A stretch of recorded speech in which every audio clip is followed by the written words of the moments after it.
Bismillahirrahmanirrahim. Assalamualaikum warahmatullahi wabarakatuh. Alhamdulillah wassalatu wassalamu ala Rasulillah wa ala alihi wa sahbihi wa mawalah wa la hawla wa la quwata illa billahi wa ba'du.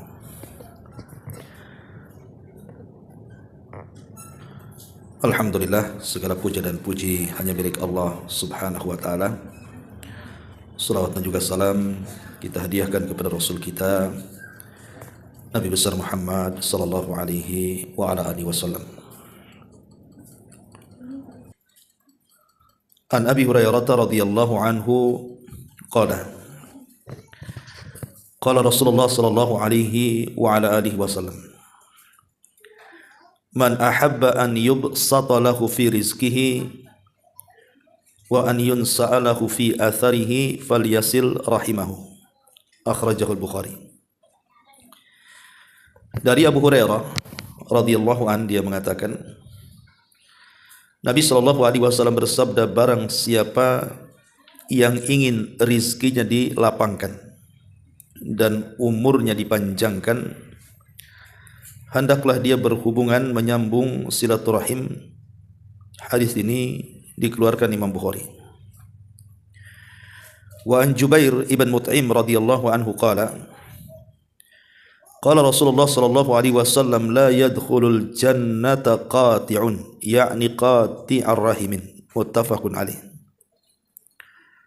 Dari Zubair bin Mut'im radhiyallahu anhu, Nabi sallallahu alaihi wasallam bersabda, tidak akan masuk surga orang yang memutus, yaitu memutus hubungan silaturahim. Baik, ma'asyiral muslimat yang dimuliakan Allah Subhanahu wa taala. Bab ini menjelaskan tentang agungnya berbuat baik dan menghubungkan silaturahim. Lah, di antara fadilah ataupun keutamaan dari hadis ini, jadi orang-orang yang senantiasa menghubungkan silaturahim dengan kerabat atau keluarganya, maka dia akan mendapatkan dua keutamaan yang sangat-sangat besar. Apa itu? Pertama, diluaskan rizkinya. Kemudian yang kedua, dipanjangkan usianya. Makna diluaskan rizkinya tentu artinya rizkinya itu dipenuhi dengan berkah. Begitu juga makna dipanjangkan usianya, maksudnya adalah usianya dipenuhi dengan berkah dan dihabiskan waktu-waktunya untuk ketaatan kepada Allah Subhanahu wa taala. Karena banyaknya rizki, kemudian panjangnya usia, kalau tidak berkah juga untuk apa? Pertama, rizki. Rizki itu kan macam-macam. Tetapi kalau sudah diitlakkan kalimat rizki di masyarakat itu biasanya bicara soal kekayaan. Dan kekayaan itu kalau tidak berkah, pertanggungjawabannya juga berat.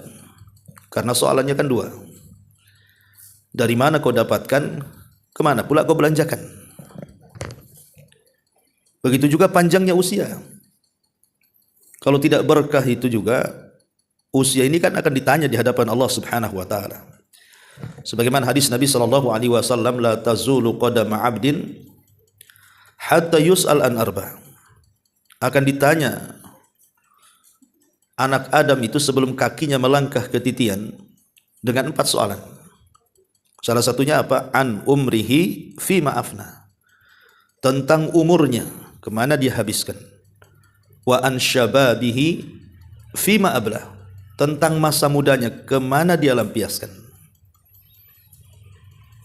Jadi kalau seandainya kemudian umur ini hanya untuk kemaksiatan kepada Allah Subhanahu wa taala, maka kematian lebih baik bagi dia. Karena supaya hisabnya itu tidak terlampau lama. Jadi dibentangkan rizki dan dipanjangkan usia di sini maksudnya dipenuhi dengan keberkahan. Lah, dalam hadis ini ada beberapa faedah. Yang pertama, dorongan agar kita senantiasa bersilaturahim. Yang kedua, bahwa silaturahim itu menyebabkan luasnya rizki dan panjangnya usia. Kemudian yang ketiga ada kaidah al-jaza min jinsil amal, bahwa balasan itu disesuaikan dengan amalannya. Maknanya kalau seandainya kita menghubungkan hubungan kita dengan manusia, maka Allah akan menghubungkan dengan kita, baik dalam umurnya ataupun dalam rizkinya. Jadi karena kita sudah berhubungan dalam bentuk silaturahim dengan manusia, maka balasannya Allah akan menghubungkan dirinya dengan kita dengan cara apa? Dipanjangkan usianya dan diluaskan rizkinya. Itu namanya al-jaza min jinsil amal. Balasan itu disesuaikan dengan amalannya.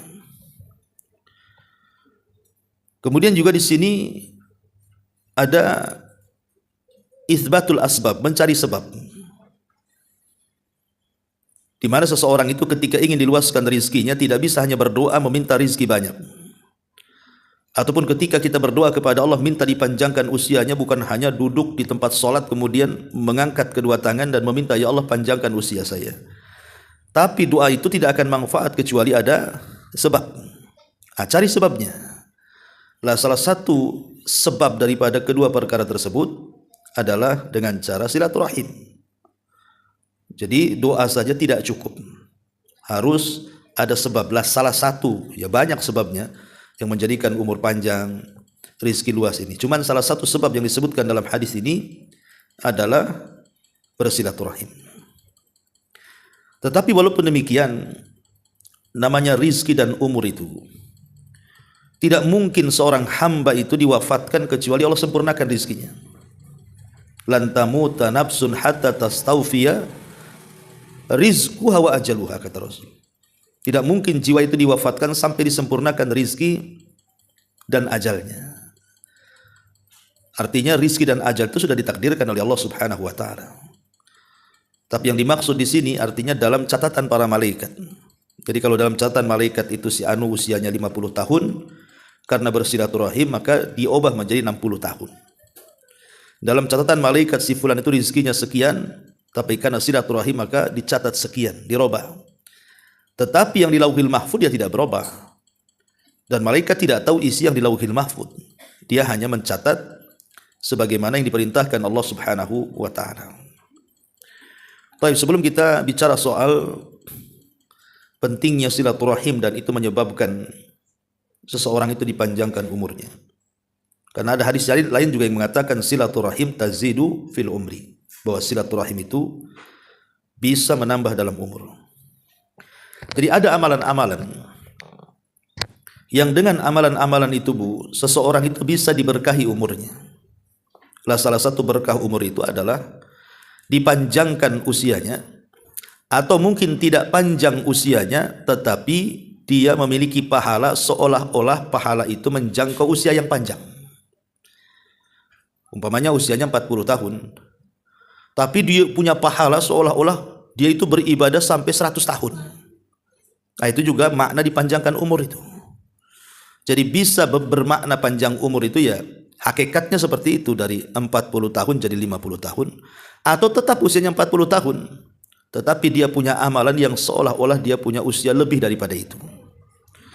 Lah caranya gimana? Salah satunya adalah bersilaturahim. Ini yang pertama.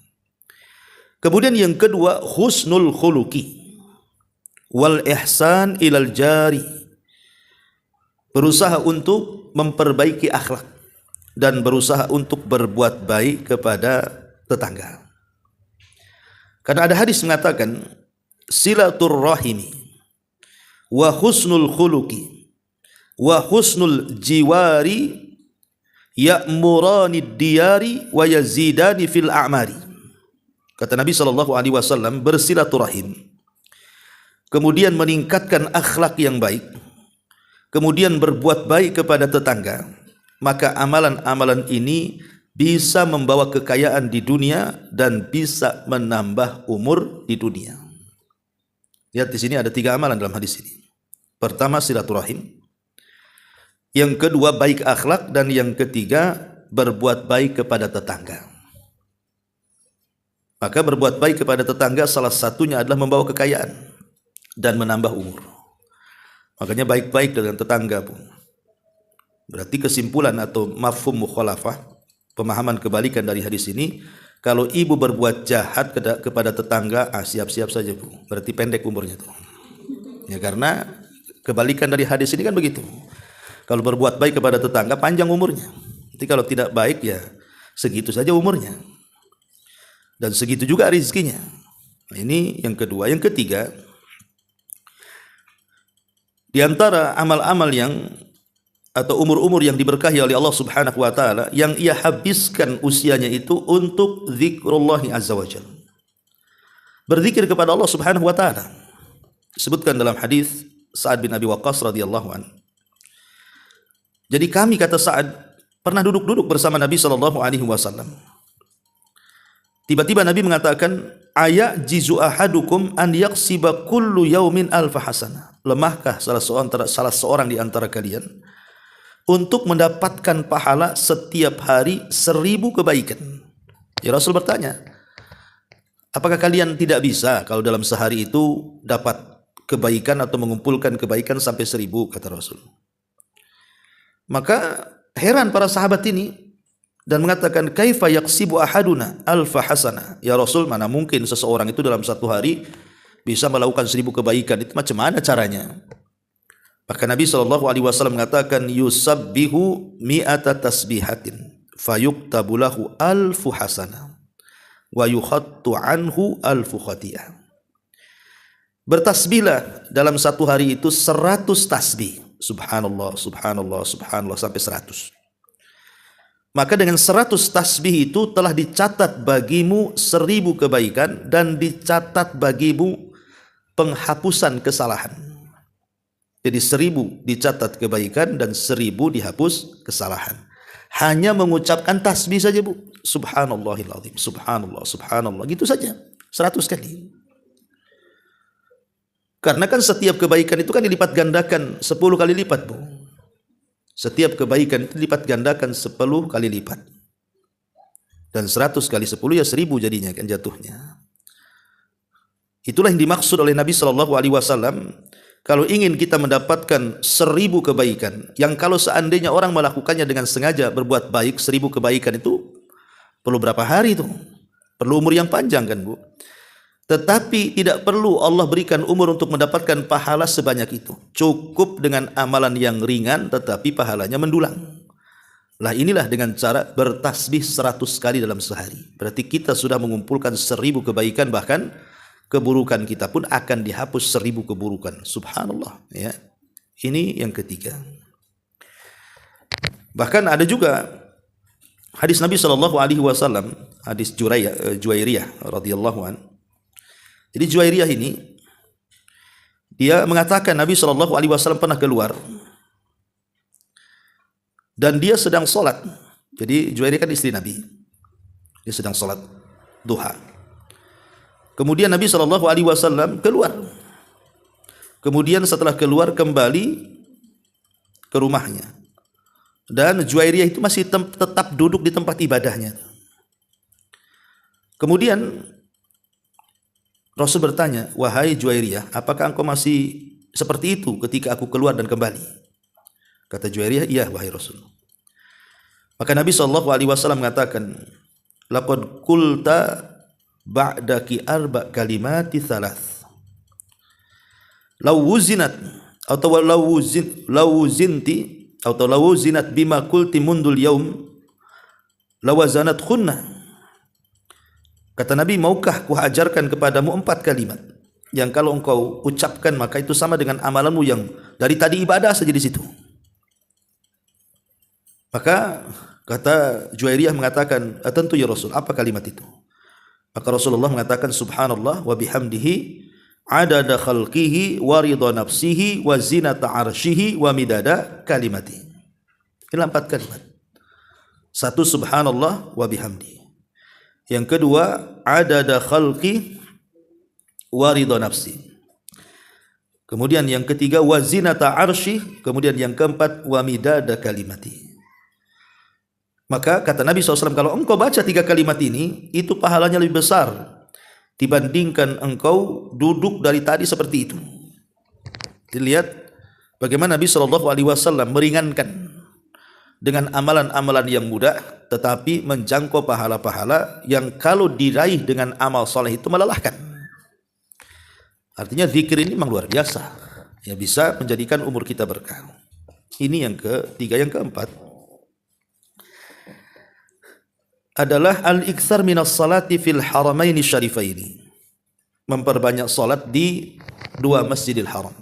Ya, ini bagi yang umroh, ya, bagi ibu yang ditakdirkan mampu umroh ke tanah suci, kemudian singgah di kota Madinah, habis itu singgah di kota Mekah, maka sibukkanlah ibu untuk melaksanakan sholat. Kadang-kadang saya aneh, kadang-kadang kan banyak jemaah-jemaah umroh itu ketika sampai di sana itu malah masih tidur aja di hotel, tak pernah ke masjid, ya. Kemudian juga kadang-kadang sibuk jalan sana jalan sini, belanja sana belanja sini. Padahal yang namanya travel umrah itu kan kadang-kadang 9 hari, 10 hari, 12 hari, kan tidak lama kan itu. Kan rugi Bu kalau seandainya kita sudah sampai di sana kemudian tidak menghabiskan dengan sholat di 2 masjid yang suci ini. Karena kan lipatan pahalanya besar itu. Di Masjid Nabawi kalau kita sholat 1000 kali sholat di tempat-tempat yang lain. Kalau Masjid Al-Haram lebih besar lagi, 100.000 kali sholat. Nah kalau kita menyengajakan diri 100.000 kali sholat itu, berapa waktu yang kita hajatkan untuk melakukannya kan? Berapa umur yang kita habiskan tuh? Tapi tidak perlu cukup umroh 12 hari ataupun mungkin 10 hari atau 9 hari, kita bisa mendulang pahala sholat sebanyak-banyaknya dengan melihat kelipatannya tadi. Di Masjidil Haram 100.000 kali sholat dibandingkan di masjid-masjid sini. Atau di Masjid Nabawi sama dengan 1000 kali sholat dibandingkan di masjid-masjid sini. Ini kan sama dengan memanjangkan usia, walaupun hakikatnya usia tidak panjang, tapi kan seolah-olah dia punya usia yang banyak tuh, dan dihabiskan amalannya untuk sholat, kan luar biasa. Ini juga diantara perkara yang keempat. Kemudian yang kelima, hudurul masajid lil ilmi awit ta'allum, lil ilmi awit ta'lim. Kata Nabi SAW, man ghada ilal masjid la yuridu illa an yata'allama khairan aw yu'allimahu kana lahu ka ajri haj tammata hajati. Barang siapa yang menyengaja datang ke masjid, umpamanya ada kajian di masjid mana gitu kan, ibu datang sengaja, memang tujuan ke masjid itu untuk ngaji gitu ya. Kata Nabi SAW, siapa yang berangkat ke masjid tidak ada niat kecuali untuk belajar, mempelajari kebaikan atau mengajarkan kebaikan. Jadi belajar kebaikan atau mengajarkan kebaikan, maka pahalanya sama dengan haji, dan hajinya sempurna. Coba Bu, kalau ibu menyengajakan haji, kan haji itu kadang-kadang berangkat dari sini, kadang-kadang di bulan Dzulqa'dah kan, kloter itu, baru kemudian masuk di bulan Dzulhijjah. Nanti di bulan Dzulhijjah itu setelah melaksanakan haji kan tidak langsung balik lagi, kurang lebih mau 1 bulan tuh, mulai dari berangkat sampai pulang, belum lelahnya, belum letihnya gitu ya. Tetapi cukup kita ini menyengaja datang ke masjid untuk belajar atau mengajar, maka pahalanya sama tuh dengan haji tuh. Wah, luar biasa ya. Ustaz, bagaimana kalau pengajiannya di rumah kayak gini, lafadznya di masjid Bu ya, tapi bukan berarti di rumah ngaji tidak dapat pahala, ya pahalanya lain kan gitu ya. Ya pahalanya seperti hadis yang umum, siapa yang berzikir kepada Allah, berhalakoh-halakoh zikir, maka seolah-olah dia berada di taman-taman sorga. Kemudian malaikat akan mengepakkan sayapnya, kemudian memintakan ampun, dan ketika kita bubar di pengajian, dosa-dosa kita diampuni. Banyak sih pahala orang yang bermajelis ilmu itu. Tapi kalau khusus ditempatkan di masjid, maka pahalanya akan mendapatkan seperti ini. Ini yang kelima. Yang keenam, diantara juga yang bisa menambahkan umur adalah di mana seseorang itu berusaha untuk mengejar malam Lailatul Qadar, yaitu di bulan Ramadan ya tentunya. Karena Allah Subhanahu wa taala mengatakan Lailatul Qadri khairun min alfi syahrin. Jadi satu malam di malam Lailatul Qadar itu sama dengan 1000 bulan. Sama dengan 1000 bulan, bayangkan. 1000 bulan itu kalau mau dikalikan berarti 83 tahun 6 bulan kurang lebih. Seolah-olah kita diberikan usia seperti itu. Maka kejarlah malam Lailatul Qadar. Ya, tapi kan hanya di bulan Ramadan. Kalau sekarang Lailatul Qadar yang nggak dapat kan itu. Nunggu Ramadan gitu. Kemudian yang ketujuh, juga di antara hal-hal yang bisa menambah umur dan juga menjadikan sebab umur itu menjadi berkah adalah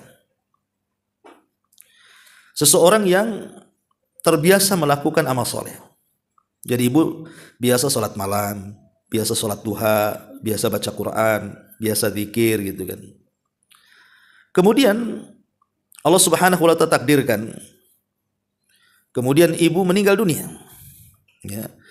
Maka ibadah-ibadah yang ibu lakukan di dunia itu seolah-olah ibu masih hidup di dunia padahal sudah meninggal.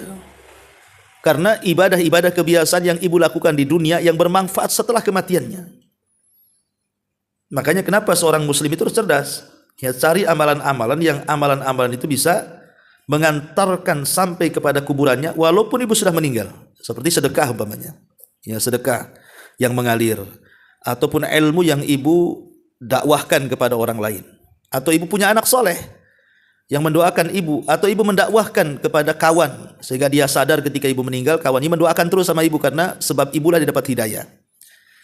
Ataupun mamanya membuat sumur untuk kepentingan umat, mewariskan mushaf ditaruh di masjid-masjid supaya dibaca gitu ya, atau membangun masjid, ataupun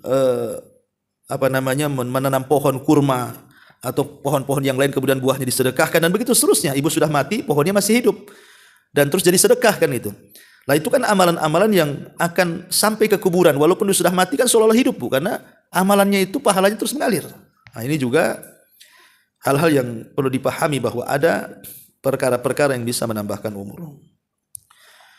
Taib, ini yang pertama, amalan-amalan yang bisa menambahkan umur. Yang kedua, amalan-amalan yang bisa menambah rizki, meluaskan rizki, dimudahkan rizkinya. Apa saja?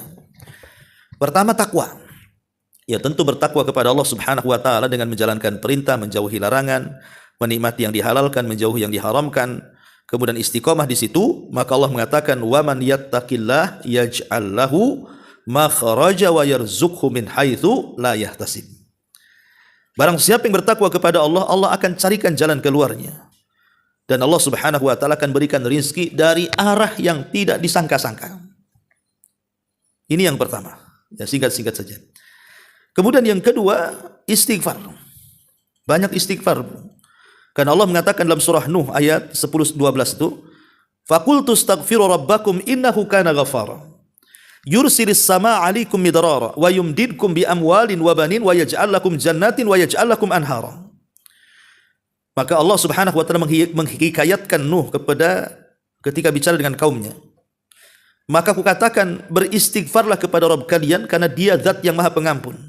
Kalau kalian banyak istighfar, kata Nuh, Allah akan hujani kalian. Allah akan luaskan harta keturunan kalian dan Allah akan lebatkan kebun-kebun dan Allah alirkan sungai-sungai kepada kalian. Lihat bahwa istighfar itu menjadikan luasnya rizki. Ini yang kedua. Yang ketiga, kathratus sadaqah. Perbanyak sedekah. Karena Rasulullah SAW mengatakan, ma naqasat malu sadaqah, ma naqasa malu sadaqah. Tidak mungkin berkurang harta sedekah itu. Dalam riwayat bal yazdad bal yazdad bal yazdad. 3 kali Rasul mengatakan bahkan bertambah, bertambah dan bertambah. Ya, bahwa sedekah itu bisa memperkaya karena menambah harta. Kemudian yang keempat, silaturahim sebagaimana hadis yang kita baca di sini, bisa menambah rizki. Kemudian yang kelima, memperbanyak haji dan umroh. Memperbanyak haji dan umroh. Kalau punya uang ya umroh, apa-apa umroh lagi, tapi jangan kemudian lupa juga dengan hak tetangga yang miskin-miskin, ya, kasihan juga. Kalau sudah umroh sekali 2 kali, kemudian ada tetangga kita yang miskin, ya tentu menolong fakir miskin juga lebih baik dibandingkan umroh berkali-kali kan. Tapi kalau maksud saya begini, kita sewaktu-waktu juga menyumbang fakir miskin, membantu anak yatim, ya, ada kelebihan uang untuk umroh, berangkat lagi umroh. Karena ingat bahwa umroh itu, kata Nabi SAW dengan haji, fa innaha yanfiyanil faqra. Karena haji dan umroh itu bisa menghilangkan kefakiran. Ini sebagai al-jaza min jinsil amal. Ketika manusia takut kalau haji ngabisin duit kemudian miskin, ketika umroh takut menghambur-hamburkan uang yang sudah capek dicari-cari takut hilang, maka al-jaza min jinsil amal tadi. Ingat, kita datang bertamu kepada Allah, maka Allah akan ganti uang kita, bagaimanapun caranya. Ya. Ini yang kelima. Yang keenam, berdoa. Banyak doa. Allahumma inni as'aluka ilman nafi'an wa rizqan thayyiban wa amalan mutaqabbala. Ya Allah, aku meminta ilmu yang manfaat, rizki yang baik, yang luas, dan amalan yang diterima. Itulah doa yang selalu diajarkan Rasul dari hadis Ummu Salamah. Kemudian yang keenam, yang ketujuh, menyengaja diri untuk beribadah. Jadi di waktu-waktu kesibukan ibu itu, kemudian ibu sempatkan untuk melaksanakan sholat, atau di waktu-waktu sibuk ibu berzikir, atau di waktu-waktu sibuk ibu baca Quran gitu kan. Maka ini juga disebutkan dalam hadis. Kata Nabi SAW dalam hadis qudsi, Allah berfirman, Ya ibna Adam tafarraq li ibadati amla'u sadraka ginan wa asuddu faqrak. Wahai anak Adam, carilah waktu-waktumu menyengaja untuk melakukan ibadah, karena aku akan penuhi dadamu dengan kekayaan dan aku akan tutup kefakiranmu. Kan? Jadi di waktu-waktu ibu sibuk apa pokoknya sempatkan atah zikir tahapa kan gitu. Nah, ini bisa juga menambah rezeki. Kemudian yang nomor 8, tawakal. Karena Allah yang mengatakan wa man yatawakkal 'alallah fahuwa hasbuh. Siapa yang bertawakal kepada Allah, Allah akan mencukupkan segalanya. Kemudian yang ke-9, berdoalah di pagi hari, kemudian berusaha mencari rezeki di pagi-pagi. Karena pagi hari itu adalah pagi berkah. Yang Rasul doakan dalam sabdanya, Allahumma barik li ummati fi bukuriha. Ya Allah, berkahi umatku di waktu paginya. Makanya kita lihat banyak orang-orang Cina itu kan Bu, yang agama dari muslim, non muslim, orang kafir, itu sebelum subuh udah keluar Bu ke pasar. Ya kan? Kayaknya bocor hadis ini ke mereka tuh. Ya. Coba, mereka sebelum subuh itu udah bangun Bu, udah jalan ke pasar. Kita yang tahu hadis ini tidur pagi-pagi. Nah, gimana coba? Berkah waktu turun orang Cina itu bangun, berkah turun kita pula tidur. Nah, makanya kemudian kita ini nggak pernah diberkahi jadinya. Nah, padahal ini juga tentang pentingnya seseorang juga ingin ditambah rezeki, ya pagi-pagi buta dia setelah sholat subuh berdoa minta rezeki yang baik, cari rezeki. Dan yang terakhir tentunya perbanyak sholat.